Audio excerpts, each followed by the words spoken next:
Hello, this is Ren from Renagerie.com. This is probably my first video blog. I've done some video before, but I don't think I've ever put anything on my blog. So we'll see how this goes. We've seen quite a few movies lately, and I was thinking of writing a blog post about it with comments about those movies, but then I thought I might try it as a video post. I'm also going to mention a couple of DVDs that I've watched. Tonight, in fact, we went over to a friend's house and we saw Marley and Me, which none of us had seen. I thought it was very enjoyable. It makes me miss our large yellow lab that we had over a decade ago. We've had dogs since then, but none of them really were my dog in the way that Zach was. Miss Zach. But movie was good. Did it have a Marcy ending? Marcy, my wife, she wants a Marcy ending where everything is tied up with a bow. You know how everything ends, how everything works out. I guess it sort of did. Not completely, because you don't know exactly what the future holds, but it's kind of implied. So, all in all, it's very good. So, a couple of movies that I watched on Netflix Watch Instantly. Recently, I watched a movie called After Sex, which follows several couples immediately after they've had sex and what conversations they have then. And, I thought it was kind of boring. It did remind me of another movie I'd watched recently on Netflix Watch Instantly, which was called YPF, or Young People. I thought that was much better. It was presented, there was a table of contents going through the different portions of the sex act, and it cut from storyline to storyline, even though they weren't related, for each act. And thought it was much more interesting and entertaining. Now to the theater movies.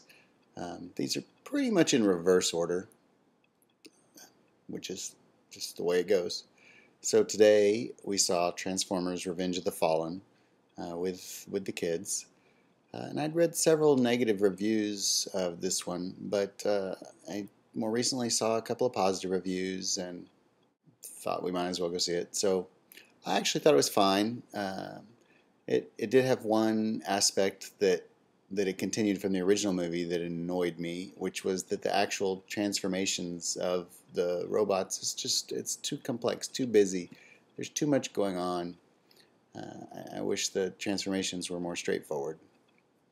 Every once in a while they transform really quickly, but mostly it's not. I didn't like that part. Thought the storyline was fine, lots of action, it was good. It did kind of go on and on. You didn't really know where it was going, I guess. I guess there were some implications early on about where it was going, but for the most part, it kind of just proceeded linearly without you knowing what the future held. My younger daughter, she said it was the best movie she'd ever seen. Did it have a Marcy ending? No. It most certainly did not have a Marcy ending.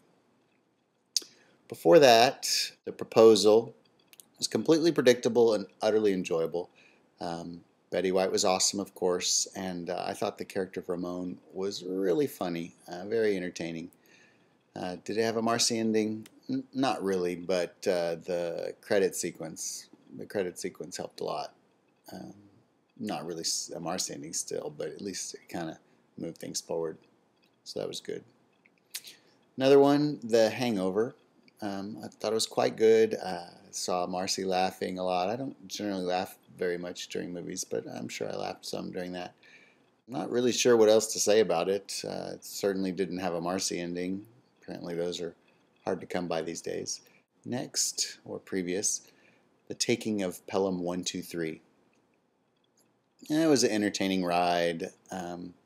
I was bothered, though, by the underlying plot. It didn't really make a lot of sense. Just the motivation for the criminal. I don't want to spoil anything, so I'll just say that, the markets, they don't work like that. It was very exaggerated and stuff.